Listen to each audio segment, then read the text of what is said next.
అయోధ్య రామ మందిర ప్రాణ ప్రతిష్ఠను పురస్కరించుకొని కరీంనగర్లోని పలు ప్రాంతాల్లో ప్రత్యేక పూజా కార్యక్రమాలు చేపడుతున్నారు.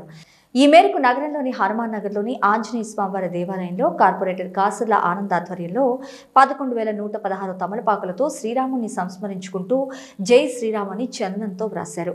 ప్రతి తమలపాకు పైన జై శ్రీరామ్ అని చందనంతో వ్రాస్తూ తమ భక్తిని చాటుకున్నారు. అయోధ్యలో జరగబోయే శ్రీరాముని ప్రాణ ప్రతిష్టాపన కార్యక్రమంలో భాగంగా 11,116 తమలపాకులతో అభిషేకంతో పాటు అర్చన, విశేష పూజలు ఆలయంలో నిర్వహిస్తున్నామని ఆలయ కమిటీ ప్రతినిధులు తెలిపారు. ఈ కార్యక్రమంలో కార్పొరేటర్ కాసర్ల ఆనంద్తో పాటు హనుమాన్ నగర్, తిరుమల నగర్, గణేష్ నగర్ మహిళలు తదితరులు పాల్గొన్నారు. రేపు రాములవారి ప్రాణ ప్రతిష్టను పురస్కరించుకొని మన హనుమాన్ నగర్లోని హనుమాన్ దేవస్థానంలో రేపు తమలపాకులు 11,116 తమ్మకాల పైన శ్రీరామాన్ని రాస్తూ రేపు మొదటి పూజ దానితో స్టార్ట్ చేసి తర్వాత స్వామివారి శ్రీరాములకు అభిషేక కార్యక్రమం, తదుపరి భజన కార్యక్రమం, ఆ తదుపరి ఎల్ఈడి స్క్రీన్లో లైవ్ ప్రోగ్రామ్ టెలికాస్ట్ చేయబడుతుంది.